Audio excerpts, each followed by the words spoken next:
Hi, this is Mike, and welcome back to Cox Financial Coaching. In our last video, we talked about velocity banking, and we moved two credit cards, 5,000, 7,000, over to a line of credit at 10%, and we compared that to using a traditional debt snowball method. And we discovered that in this case, velocity banking paid off faster with less interest than a traditional snowball for a $12,000 debt with two credit cards, one at 22%, one at 28%. So this example, our client paid off these two debts. They freed up $500 in cash flow. They also reduced their expenses by $500. So now they're down to a $30,000 car loan at 5.9% and a $150,000 mortgage at 3.25%. So what's the best route for us to recommend for our client now? So we liked the way velocity banking worked, right? You saved $205. You paid off the $12,000 slightly faster than using the snowball method. But let's take the $30,000 car loan and using the snowball method and see what happens. So using the snowball method, we pay our regular monthly payment of $600. We take our new cash flow of $2,500 and we pay it to the principal of the loan. So what we do, we take our $30,000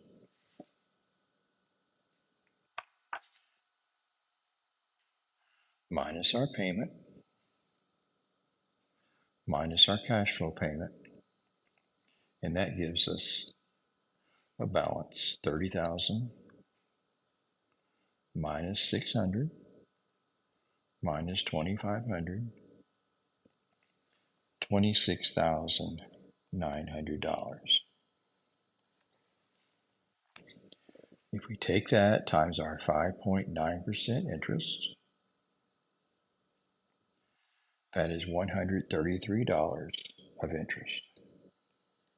So after month one,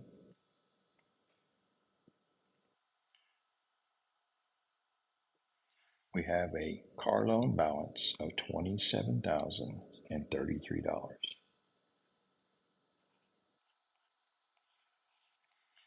Now then, what would happen if we moved our entire $30,000 to an LOC at 10%?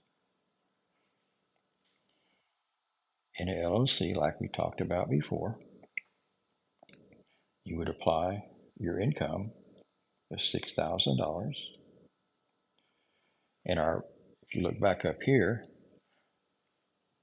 our original cash flow was $2,000.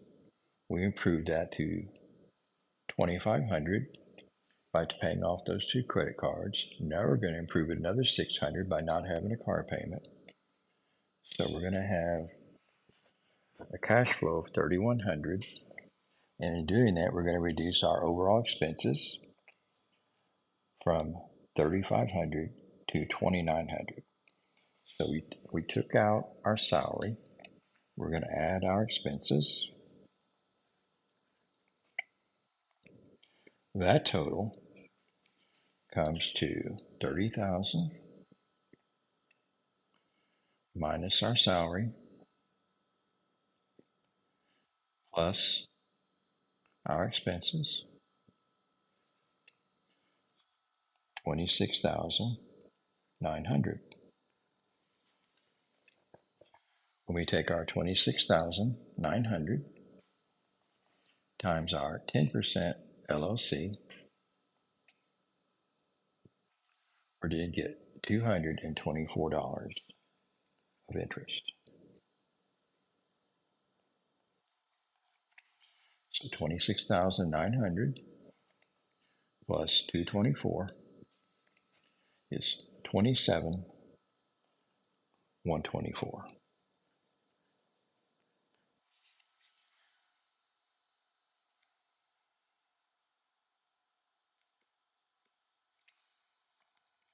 we save $91 interest by using the debt snowball method. Okay, so in this example, it appears that moving a 5.9% interest car loan to a 10% line of credit, running our income in, our expenses out, and then adding interest is more expensive than just paying the debt snowball to the car. Let's do another month just to be sure. So here we are in month 2. Our income goes in, our expenses come out, and that brings us to 27,124 plus or minus 6,000 plus 2,900 is $24,024. Add in 10% interest.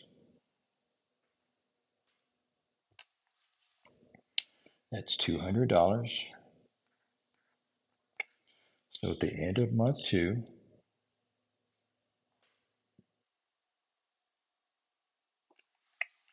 $24,224 is our new balance on the LLC after month 2. Okay, so let's do the snowball method. We subtract out our payment of $600. We subtract out our cash flow payment of $2,500. What we have is 27,033 minus 600 minus 2,500.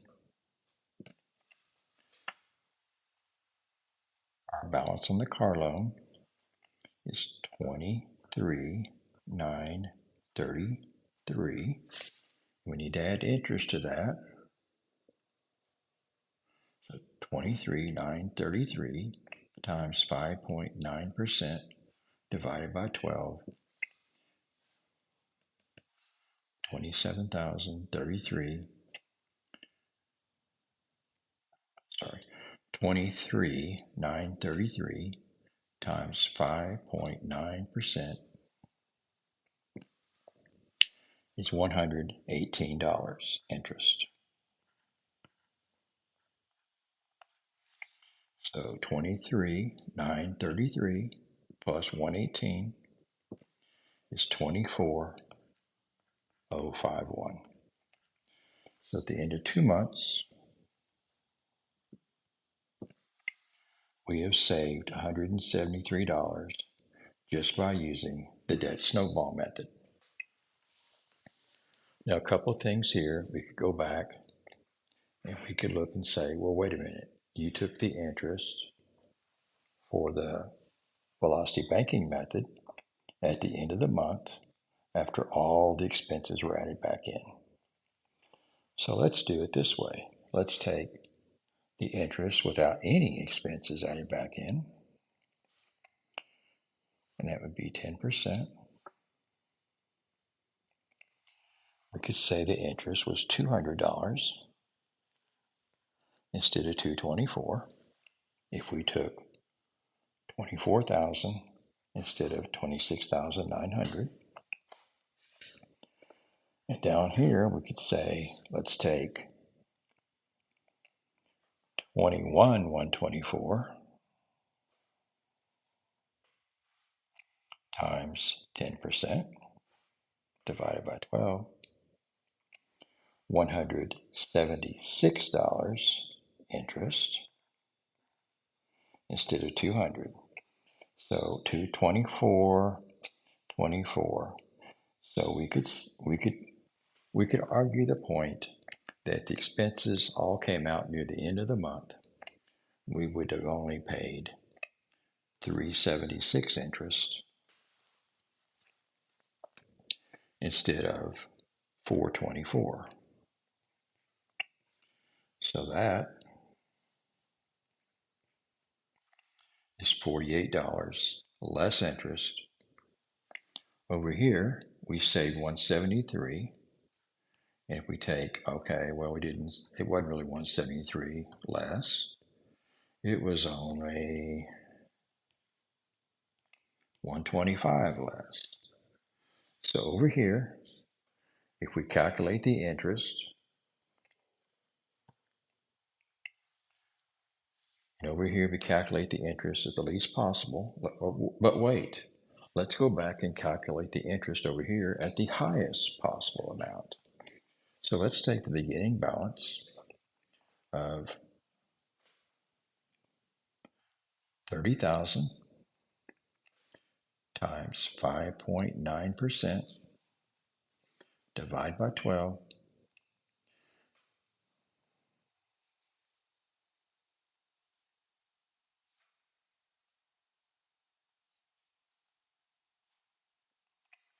$147 interest instead of 133. So plus $14 more. And down here, if we took the 27,033, which was the highest possible balance, and we took that times 5.9%, and we divide by 12, we're going to get $132 interest instead of 118. So that is plus 14 as well. So 24. So if we take 24 from 125, we're still $101 less interest using snowball method instead of velocity banking. If we take the highest possible interest using the snowball and we take the lowest possible interest using velocity banking, the snowball method still wins with a loan of 5.9% versus a line of credit at 10%. This is why you have to work with the client or yourself, whatever the case may be, and decide what truly is the best method. So velocity banking, when you have high interest credit card debt, can work. When you have a lower interest loan and you're moving it to a higher interest line of credit, it is more expensive to do that. And it's more of a convoluted process to do it because you have to work your income into your LLC, you work your expenses out, and it's just more difficult and complicated than it is just to pay your car payment and pay your extra money towards the loan principal. I could play this out. I could do the mortgage next and the same exact effect. So to recap, when you're moving high interest debt to a lower interest LOC, oftentimes, most of the time, depending on the percentage rates, the math works out. It is cheaper and a little faster using velocity banking. When you have higher interest on velocity banking method than on the loan being paid, it is just as fast or maybe even a little faster to pay it off using the snowball method. So here's some arguments that velocity banking advocates use. Well, if I put all my cash flow to my debt, then I have no cash. That's true. In velocity banking, I have no cash either. What I have is debt on an LLC. So let's say we have a $3,000 emergency pop up during the month. Instead of adding back expenses of $2,900, you would add back expenses of $5,900. And this balance would be $5,900 higher. If you were using the snowball method, you would not have an extra $3,000 in debt. What you would do is you could, if you had an emergency fund, that would be what I'd suggest you do. But if you did not have an adequate emergency fund, you could always go $3,000 in debt. The exact same thing you're doing when you're moving less money out of an LLC. It's debt either way. Velocity banking advocates try to pretend that a line of credit is not debt. If I were to stop making this salary into my line of credit, I would have a balance due on the line of credit with the credit union or whatever financial institution I was using. It's just math. When you have high interest credit cards and you can move it to a lower interest LLC, the math is going to work. You're going to save money and you're going to pay it off a little faster. I hope I've cleared up velocity banking, the instances it can work, and when it is not the best method to use. If you have any questions, hit me up in the comments. And if I can help you figure out the best method to start repaying your debt, you can contact me at michaelcoxfinancialcoaching@gmail.com. Thanks for watching. See you next time.